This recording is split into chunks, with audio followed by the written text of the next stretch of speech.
देखिए आज के क्लास में हम लोग अभी पढ़ने जा रहे हैं, इसको बोलते हैं डाई इलेक्ट्रिक। क्या पढ़ते हैं? Dielectric. इसको हिंदी में बोलते हैं पारावैद्युत।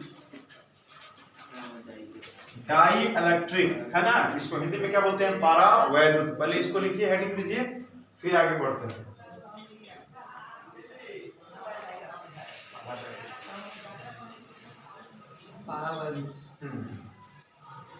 इसके डिफिनेशन को लिखेंगे, द मटेरियल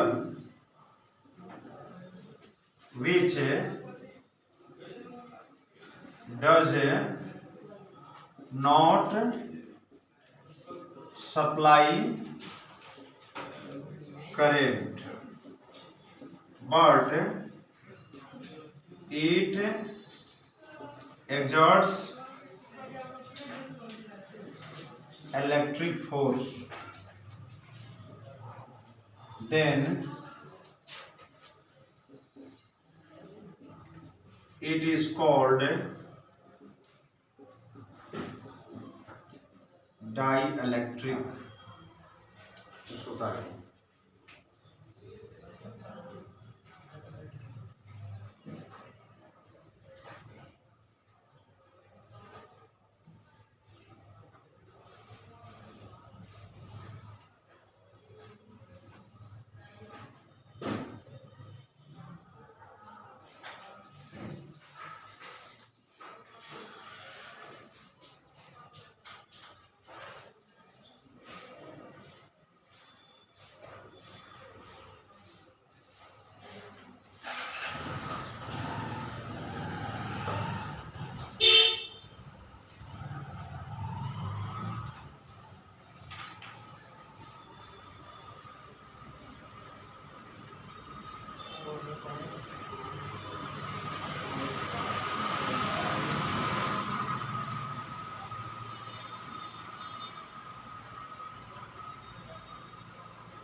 चलिए लिख लिए, इसका हिंदी लिख लीजिए, उसके बाद फिर इसको मैं समझाता हूं आपको। हिंदी लिखिएगा ना, लिखिए, वह पदार्थ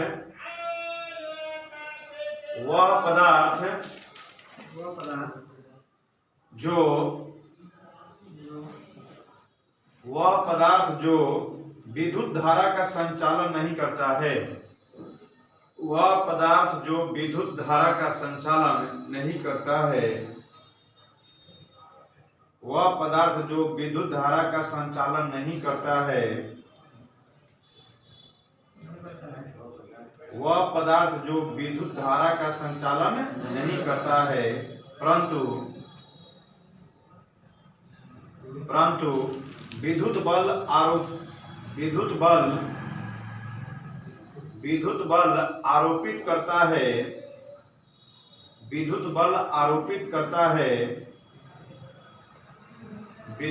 आरोपित करता है, तो इसे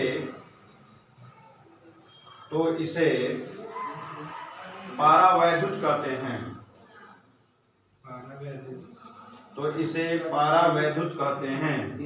बल आरोपित करता है, विद्युत बल आरोपित करता है, तो उसे पारावैद्युत कहते हैं। इसमें कोई दिक्कत है?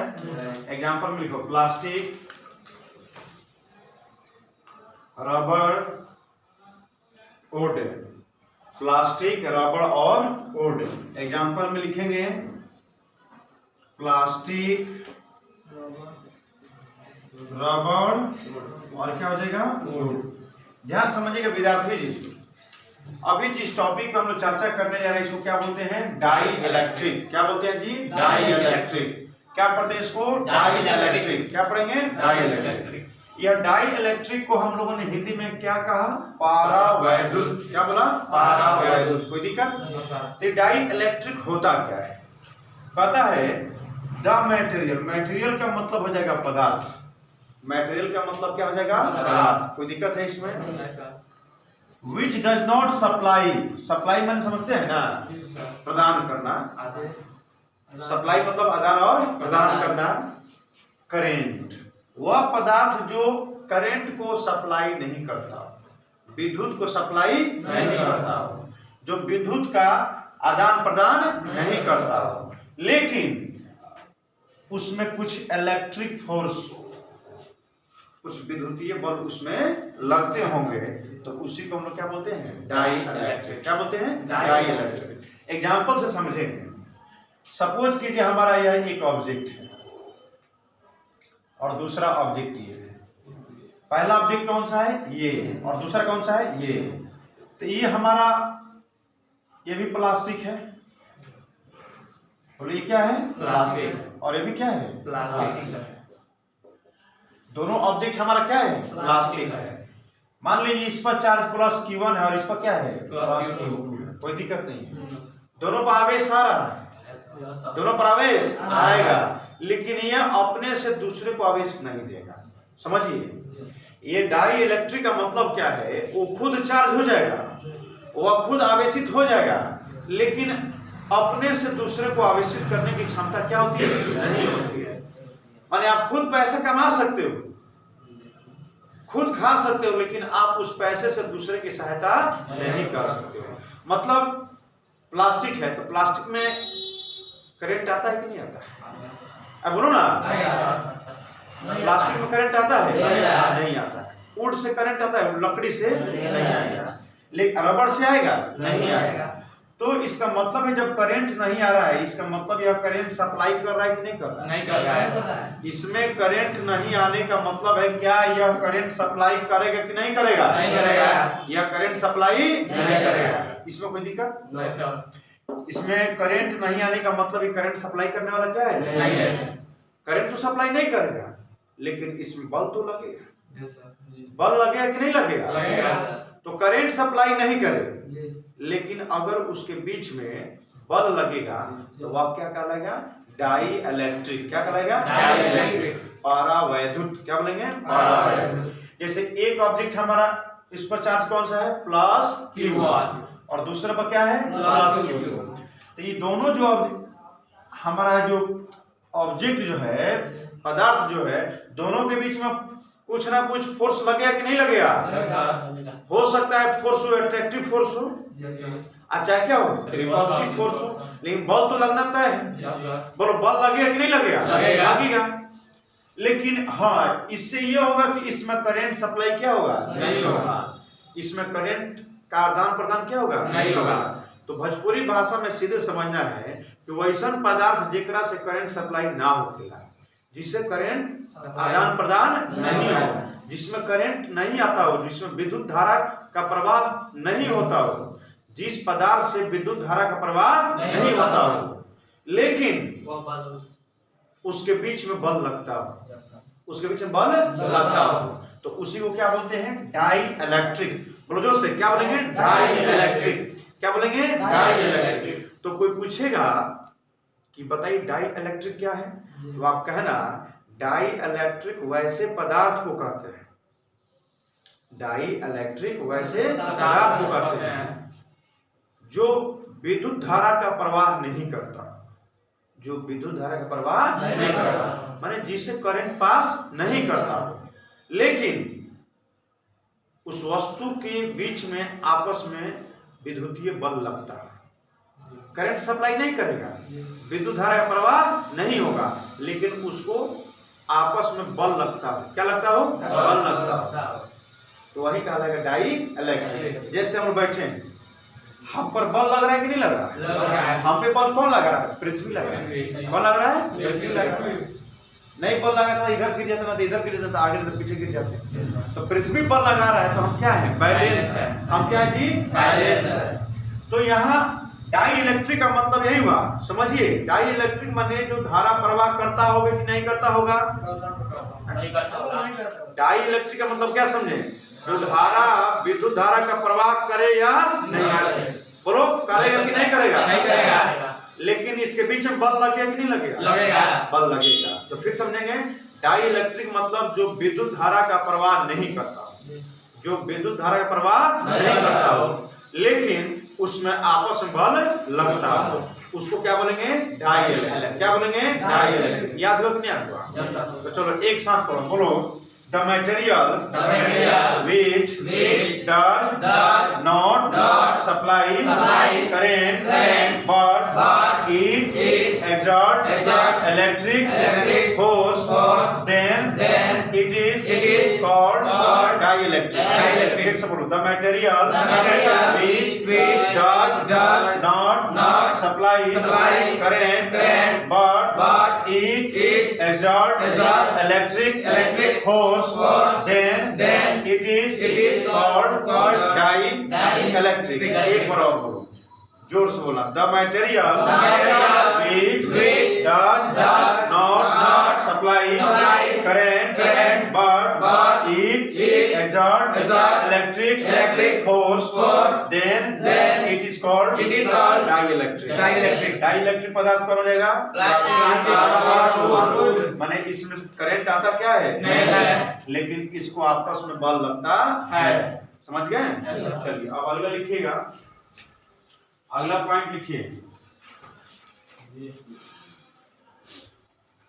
लिखिए, दो आवेश के बीच दो आवेश के बीच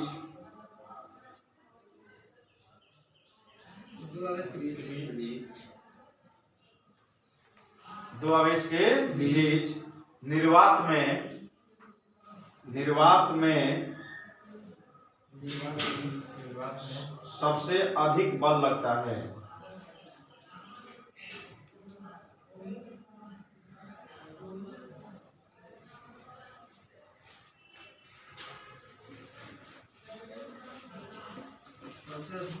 चलिए आप इसको समझिएगा,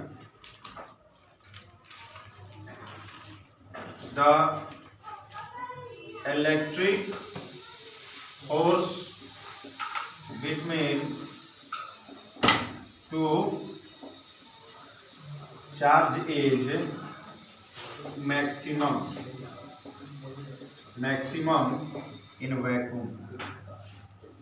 उसको उतारिए, the electric force between two charge in maximum in vacuum. ये लड़की सब कहाँ रह गई? ये सब निकलती है घर से पढ़ेगी, बताओ क्या पढ़ेगा लड़का?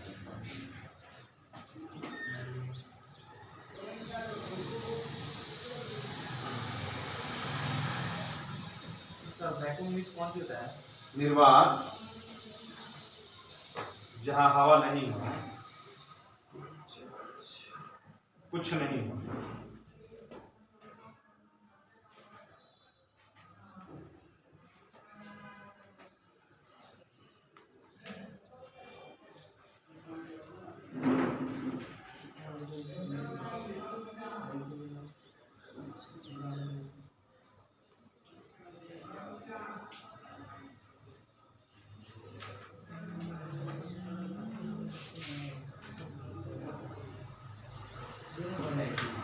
चलो ये हो गया, इसको समझा मैं?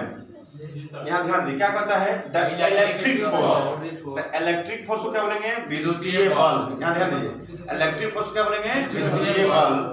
बिटवीन माने के, टू चार्ज माने दो आवेश, मैक्सिमम माने सबसे अधिक। अब एक बात समझो, कि वैक्यूम को हम लोग हिंदी में बोलते हैं निर्वात। वैक्यूम को हिंदी में क्या बोलते हैं? निर्वात। कोई ऐसे विद्यार्थी वैक्यूम का मतलब बताएंगे? वैक्यूम का मतलब नहीं जानते हैं ना? वैक्यूम का मतलब जहां हवा क्या हो, नहीं हो, जहां कुछ नहीं हो। ऐ लड़का, वैक्यूम का मतलब कहाँ? जहां कुछ नहीं हो। तो कहता है कि सबसे अधिक बल कहाँ लगता है? सबसे अधिक बल कहाँ लगता है? दो आवेशों के बीच में। ऑब्जेक्टिव प्रश्न आ सकता है, what are the points where the two charge is maximum. दो आवेशों के बीच में सबसे अधिक बल कहाँ लगेगा? तो वैक्यूम चाहे एयर, वैक्यूम चाहे एयर और वैक्यूम माने हवा में और निर्वात में सबसे अधिक बल लगता है। याद रखना है, सबसे अधिक बल कहाँ लगेगा? हवा में और जैसे समझ को दो ऑब्जेक्ट, एक ऑब्जेक्ट ये है और एक ऑब्जेक्ट ये है। दो ऑब्जेक्ट है ना, इस पर चार्ज कौन सा है? प्लस Q1 और इस पर क्या है? Plus Q2। इसमें कोई दिक्कत? बोलो, इस पर कौन सा चार्ज है? प्लस Q1 और इस पर प्लस Q2। इसमें कोई दिक्कत है? यह आपका जो मीडियम है, मीडियम कौन सा है बताओ? मीडियम आपका वैक्यूम है। वैक्यूम को हो चाहे एयर। ध्यान दो, आपका दो ऑब्जेक्ट है, पहला ऑब्जेक्ट जो है इस पे कौन सा चार्ज है? Plus Q1। बोलो कौन सा चार्ज है? Plus Q1। और दूसरे ऑब्जेक्ट प्लस Q2। पहला पर क्या है? प्लस Q1 और दूसरे प्लस Q2। ये कहाँ रखा गया है? वैक्यूम में रखा गया है। दो आवेश को कहाँ रखा गया है? वैक्यूम में। या दो आवेश को कहाँ रखा गया है? एयर में। माने दो आवेश है जिसको हवाओं के बीच में रखा गया। कहाँ रखा गया? हवाओं के बीच में। तो क्या पाया गया कि सबसे अधिक बल जो है इसी दोनों के बीच में लग रहा है। वाटर में भी रखा, मीडियम बनाता है माध्यम, मीडियम बन कहता है माध्यम। दो आवेश को पानी में रखा गया, दो आवेश को हवा में रखा गया, दो आवेश को आपको कहा वैक्यूम में रखा गया जहां कुछ नहीं है। सभी जगह रखने के बाद वैज्ञानिकों ने यह पाया, साइंटिस्टों ने यह पाया, क्या पाया कि सबसे ज्यादा बल कहां लगता है? हवा। सबसे ज्यादा बल कहां लगता है? वैक्यूम में। पानी जो माध्यम होगा वहां उतना बल लगता क्या है? नहीं है। तो आपका प्रश्न आ सकता है द इलेक्ट्रिक फोर्स जो है मैक्सिमम कहां होगा? वैक्यूम में, चाहे आप कर सकते हो एयर में। बात समझे यार? सबसे ज्यादा बल कहां लगेगा? वैक्यूम में, नहीं तो एयर में। वैक्यूम में नहीं तो एयर में। सबसे ज्यादा बल कहां लगेगा? वैक्यूम में नहीं तो एयर में। बात समझे? बोलिए सबसे ज्यादा बल कहां लगेगा? वैक्यूम में नहीं तो एयर में। क्लियर है? कोई दिक्कत? तो दो पॉइंट समझे। डाई इलेक्ट्रिक समझे कि डाई इलेक्ट्रिक वहां होगा जहां कोई वस्तु करंट सप्लाई करता नहीं हो और उसके बीच में बल लगे, तो क्या कहलाएगा? Dielectric. अब प्रश्न आता है कि सबसे ज्यादा बल कहां लगता है? तो सबसे ज्यादा बल निर्वात में लगेगा, माने वैक्यूम में लगेगा। बात समझ आ गया ना? चलो इस फिगर को उतार लो।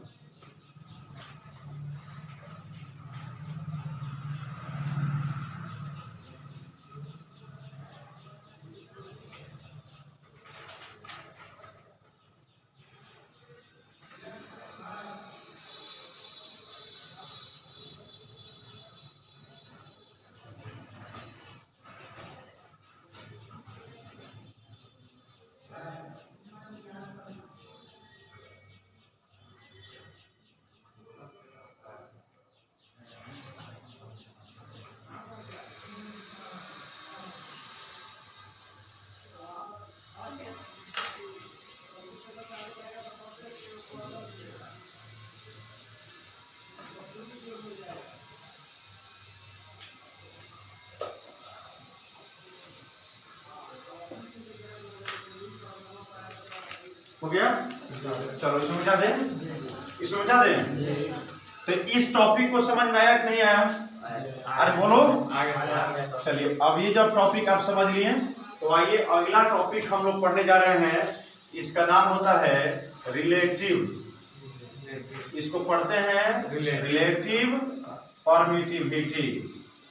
परमिटिविटी कहिए, या इसको हम बोलते हैं डाई इलेक्ट्रिक कांस्टेंट। ठीक है, नोट्स जो दिया उसमें इसका हिंदी लिखा हुआ आप देख लीजिए। रिलेटिव परमिटिविटी कहिए या इसको डाई इलेक्ट्रिक कांस्टेंट कहिए। देखिए पेज दिया है ना, पेज में देखिए ऊपर हिंदी दिया हुआ है, सापेक्ष विद्युतशीलता और एक पारावैद्युत स्थिरांक। ठीक है,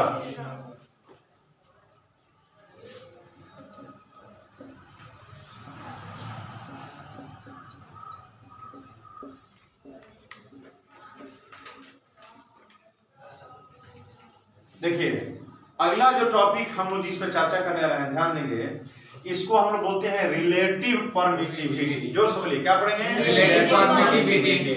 क्या बोलेंगे जी? Relative permittivity. रिलेटिव का हिंदी क्या हो जाएगा? सापेक्ष। और परमिटिविटी का विद्युतशीलता। इससे पहले भी पता है? बोलो होता है ना? इससे पहले वाले टॉपिक में हम लोगों ने पढ़ा था कि परमिटिविटी क्या होता है। Before the topic we have discussed about permittivity। इससे पहले वाले टॉपिक में हम लोग किसके बारे में पढ़े थे? परमिटिविटी के बारे में, जिसको केवल हम लोग क्या बोलते हैं? विद्युतशीलता। लेकिन आज जिस टॉपिक पे हम लोग चर्चा करेंगे विद्यार्थी जी, स्टूडेंट्स, इसको हम लोग बोलते हैं रिलेटिव परमिटिविटी। क्या बोलते हैं? Relative permittivity. क्या बोलते हैं छोटू? Relative permittivity. Okay, relative permittivity को हिंदी में क्या बोलते हैं? सापेक्ष विद्युतशीलता। क्या बोलते हैं? और डाई इलेक्ट्रिक कांस्टेंट को पारावैद्युत स्थिरांक। ओके, चलिए अब आइए इस सापेक्ष विद्युतशीलता क्या होता है, तो लिखिएगा It is the ratio of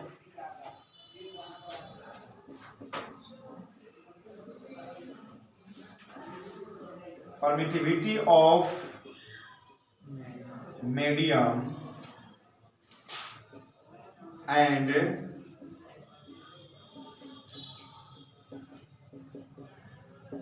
permittivity of air.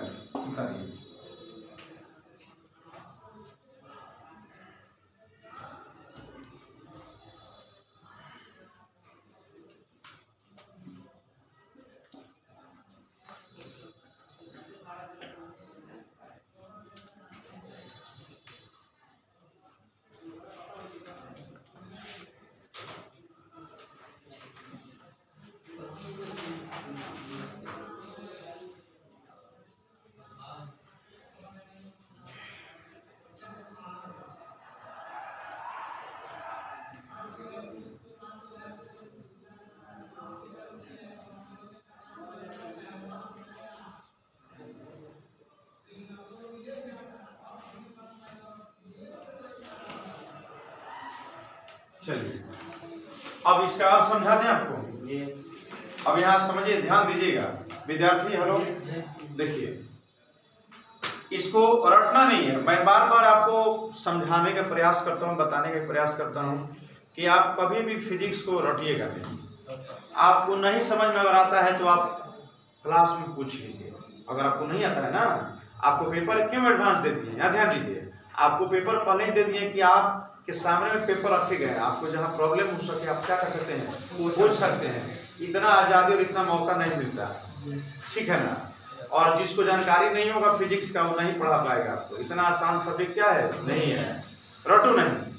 Permittivity तो समझे थे इसके पहले, क्या होता है परमिटिविटी के बारे में क्या बताए थे। परमिटिविटी जो होता है, पिछले क्लास में आप ध्यान दीजिएगा और मेरे तरफ देखिए।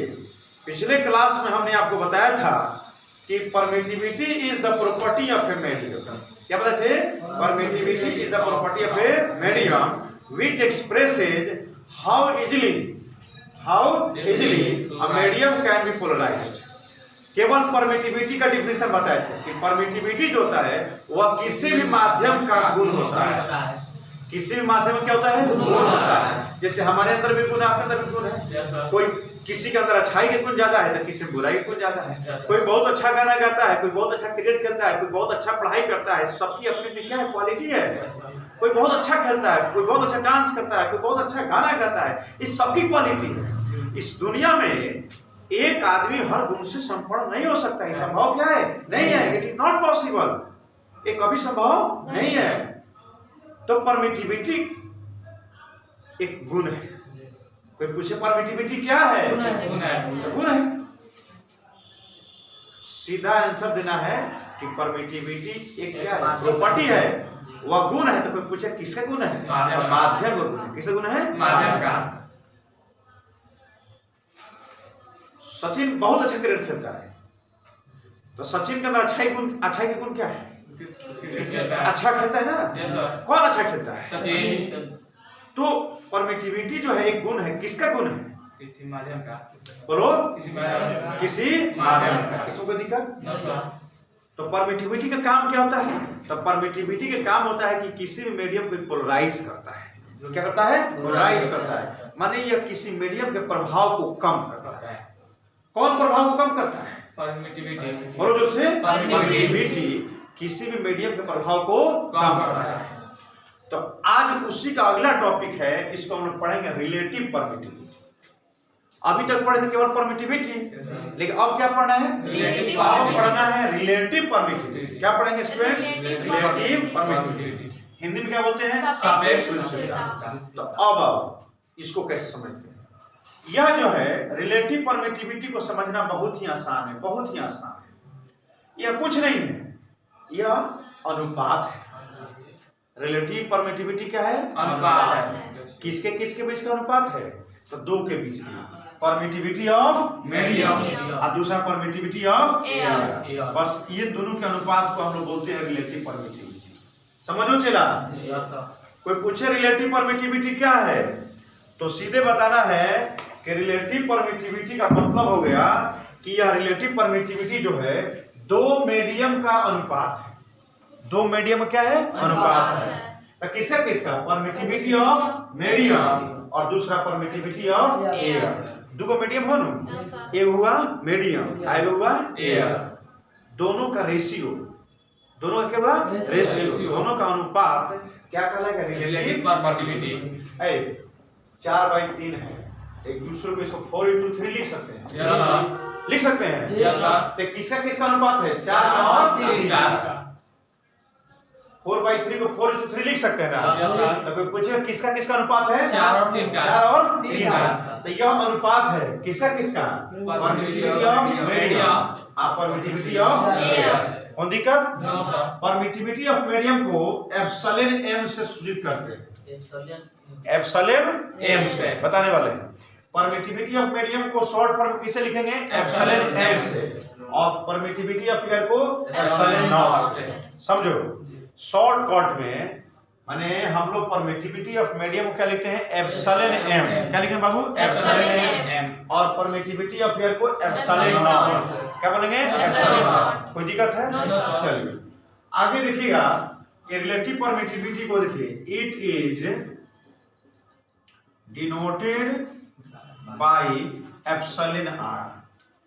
ये रिलेटिव परमिटिविटी को हम लोग किससे सूचित करते हैं? Epsilon r. किससे चला? एप्सिलॉन आर से। रिलेटिव परमिटिविटी को सूचित किसे करते हैं? Epsilon r. किसे? Epsilon r. किसे बाबू? Epsilon r. माने रिलेटिव परमिटिविटी को हम लोग एप्सिलॉन आर से सूचित करते हैं। किसे करते हैं? एप्सिलॉन आर से। किसे करते हैं? एप्सिलॉन आर से। समझ में आ गया? चलो बोलो, परमिटिविटी ऑफ मीडियम को किसे सूचित करेंगे? एप्सिलॉन एम से। एयर को एप्सिलॉन नॉट से। और रिलेटिव परमिटिविटी को एप्सिलॉन आर। एक दिन को याद रहेगा तब आगे समझ में आएगा। समझो, रिलेटिव परमिटिविटी को किसे सूचित करेंगे? एप्सिलॉन आर से। बोलो, epsilon R. Permittivity of medium को एप्सिलॉन एम और परमिटिविटी ऑफ एयर को एप्सिलॉन नॉट। समझ में आया? इसको उतारिए फिर आगे बढ़ते हैं। इसका हिंदी लिखिए, इसको उतारिए फिर आगे बढ़ते हैं।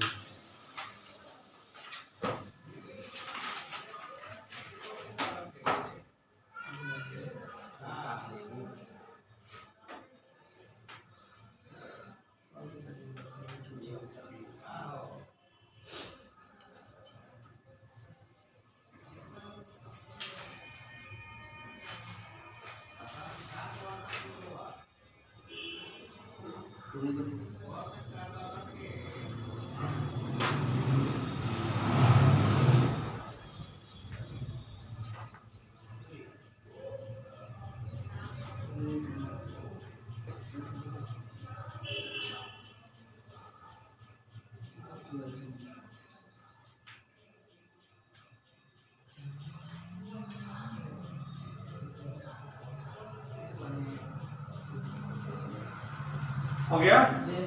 बोलो कोई दिक्कत? चलिए इसका हिंदी में लिखिए। हिंदी में नहीं लिखा हुआ है, आप लिखिए किसी ऐसे किसी लिखिए माध्यम के विद्युतशीलता और माध्यम के विद्युतशीलता और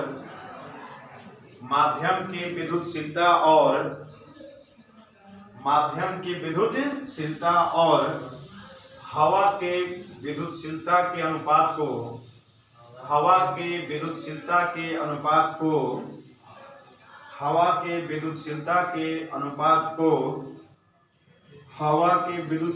के अनुपात को सापेक्ष विद्युतशीलता कहा जाता है। सापेक्ष विद्युतशीलता कहा जाता है। सापेक्ष विद्युतशीलता कहा जाता है।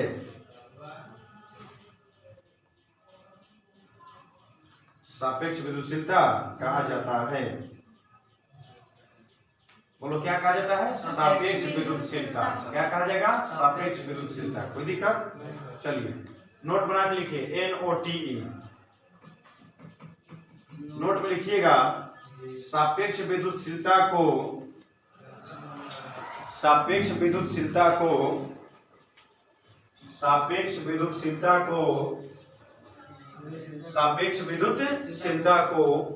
एप्सिलॉन आर से सूचित किया जाता है। एप्सिलॉन आर से सूचित किया जाता है। सापेक्ष विद्युतशीलता को एप्सिलॉन आर से सूचित किया जाता है। एप्सिलॉन आर से सूचित किया जाता है। एप्सिलॉन आर से सूचित किया जाता है। अब विद्यार्थी जी इसको शॉर्ट फॉर्म में कैसे लिख सकते हैं? अब देखिए इसको शॉर्ट फॉर्म में आप कैसे लिख सकते हो? तो इसको देखो, इसको शॉर्ट फॉर्म में लिख सकते हैं एप्सिलॉन आर बराबर एप्सिलॉन एम। इसको बहुत बढ़िया से लिखते हैं, इसको एप्सिलॉन आर बराबर एप्सिलॉन आर बराबर, इसको बढ़िया से लिखना चाह रहे हैं एप्सिलॉन एम बटा एप्सिलॉन नॉट। इसको यही रेशियो है, ठीक है? आप समझिए ये एप्सिलॉन आर है, ध्यान दीजिए ये क्या लिखा है? Epsilon R. पढ़ो, क्या पढ़ेंगे इसको? Epsilon R. गुड। इसको क्या पढ़ेंगे? Epsilon M.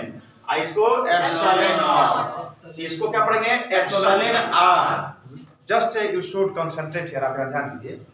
ई आर है, यस सर। इसको पढ़ेंगे एप्सिलॉन आर। क्या पढ़ेंगे? Epsilon are. ई एम है, क्या पढ़ेंगे? Epsilon M. Epsilon M, epsilon M. इसको एप्सिलॉन नॉट। Epsilon not. कोई दिक्कत? ये एप्सिलॉन एम का मतलब हुआ परमिटिविटी ऑफ मीडियम। क्या बोलेंगे इसको? Permittivity of medium. Permittivity of medium. Right? Yes sir. कोई दिक्कत? इसको क्या पढ़ेंगे? Permittivity of air. ठीक है? और इसको क्या पढ़ेंगे? परमिटिविटी ऑफ नहीं, इसको पढ़ेंगे relative permittivity. Okay? Yes sir. इसको क्या पढ़ेंगे? Relative permittivity. Right? Yes sir. बोलो, समझा? ईआर क्या पढ़ेंगे? Relative permittivity. क्या पढ़ेंगे? Relative permittivity. रोहित समझ रहा है ना? जी सर। ईएम को permittivity of medium. E zero को परमिटिविटी ऑफ एयर। माने सापेक्ष विद्युतशीलता, आई विद्युतशीलता का माध्यम और ये हवा का विद्युतशीलता। उतार दीजिए, इसको याद रखना है। शॉर्ट फॉर्म इसको ऐसे ही डिनोट करते हैं।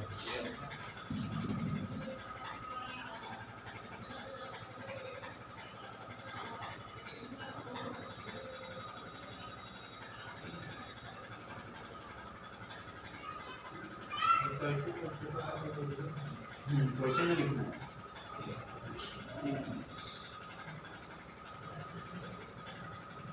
इतना आसानी से परिभाषा को लिखा दे रहे हैं, सब किताब में थोड़ी मिलेगा आपको। जो है आपको पढ़ाने से पहले हम लोग कितना मेहनत करके आते हैं।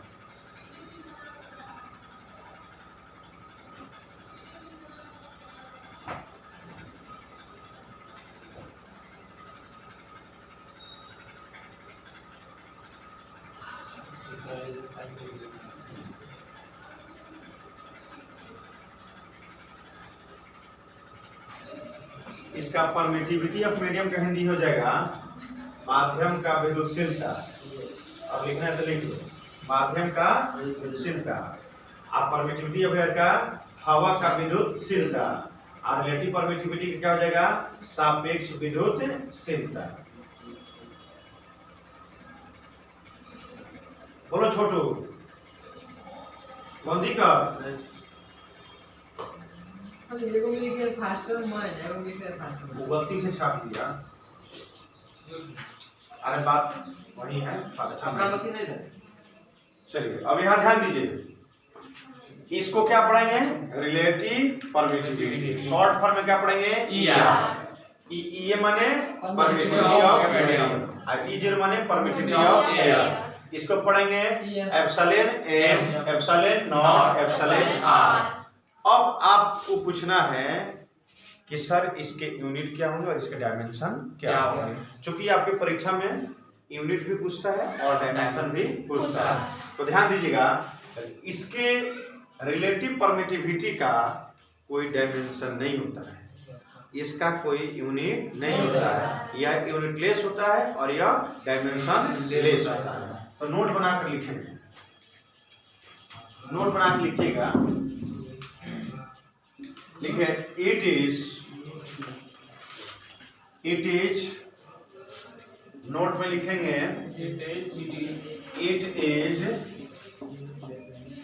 Unitless and dimensionless.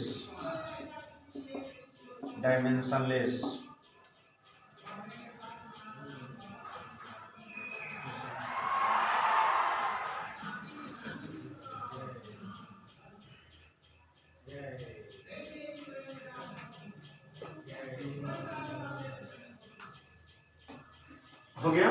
Yes sir. लिखिए, सापेक्ष विद्युतशीलता का कोई मात्रक और विमा नहीं होता है। सापेक्ष विद्युतशीलता का कोई मात्रक, सापेक्ष विद्युतशीलता का कोई मात्रक, सापेक्ष विद्युतशीलता का कोई मात्रक, सापेक्ष विद्युतशीलता का कोई मात्रक और विमा नहीं होता है। कोई मात्रक और विमा नहीं होता है। सापेक्ष विद्युतशीलता का कोई मात्रक और विमा नहीं होता है। सापेक्ष विद्युतशीलता का कोई मात्रक और विमा नहीं होता है। समझ में आ गई? चलिए,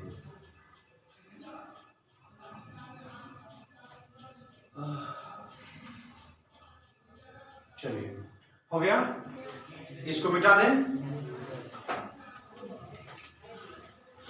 अब ऊपर जो फिगर देख रहे हैं आप, इसी पर ध्यान दीजिए। ऊपर जो फिगर आप देख रहे हैं, इसी पर ध्यान दीजिए। अगर हमको यहाँ एप्सिलॉन एम का वैल्यू निकालना तो क्या निकल जाएगा? अगर हमको एप्सिलॉन एम का वैल्यू निकालना होगा, सपोज करो इसके नीचे कुछ नहीं तो 1 है, क्रॉस मल्टीप्लाई कीजिए, ये ना होगा?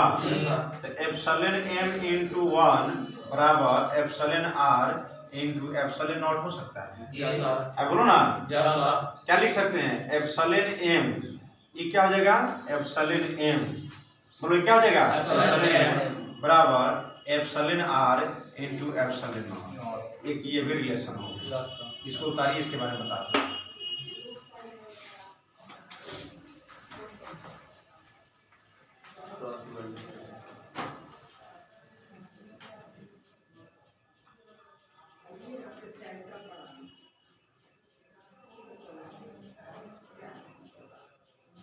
तीन इसका हो सकता है सर? तो और का नहीं जरूरी है, खाली मीडियम का जरूरी है।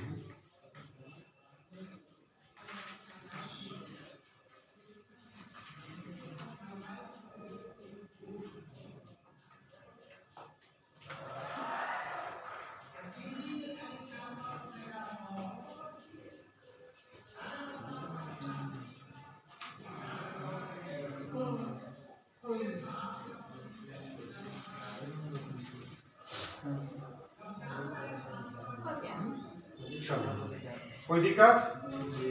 चलो, अगर इसको ध्यान दो, यहाँ ध्यान दीजिएगा। अगर हमको यहाँ देखिए, दोनों इसको याद रखें, दोनों जो है क्वेश्चन बनाने में मदद करेगा। ये 1 नंबर और ये 2 नंबर, ये दोनों हमें मदद करेगा किसका में? क्वेश्चन बनाने में। कि एप्सिलॉन आर बराबर क्या हो जाएगा?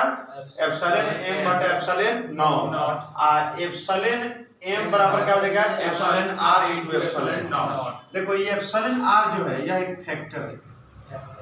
बोलो यार क्या बाबू? फैक्टर माने क्या होता है?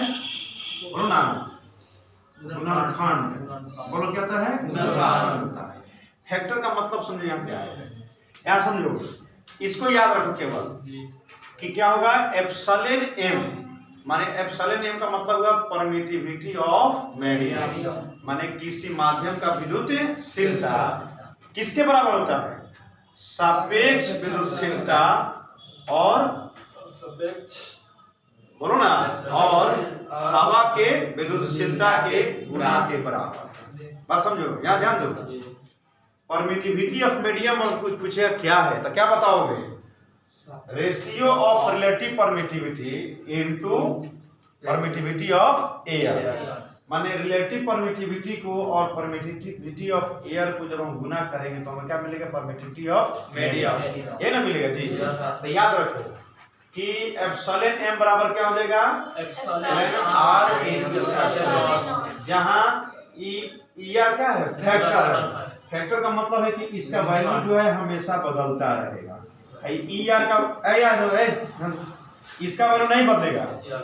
नहीं ध्यान देगा तो नहीं बुझाएगा। इसका वैल्यू नहीं बदलेगा और इसका वैल्यू लेकिन इसका वैल्यू क्या होगा, बदलते रहेगा। इसीलिए इसको लिखा गया फैक्टर, गुणनखंड है, इसका हमेशा मान बदलता रहेगा।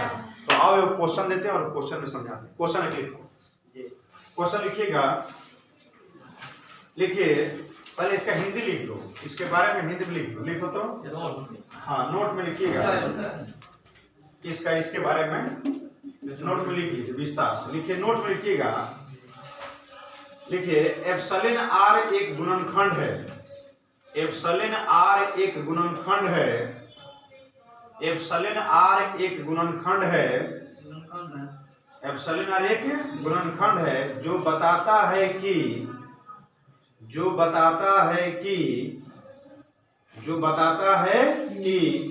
माध्यम का विद्युतशीलता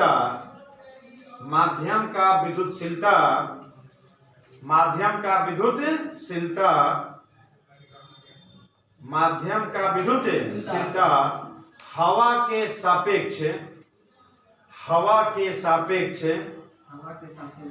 कितनी गुनी है, हवा के सापेक्ष कितनी गुनी है, हाँ हवा के सापेक्ष कितनी गुनी है, राइट। तो ठीक है, फिर से मिलाइए।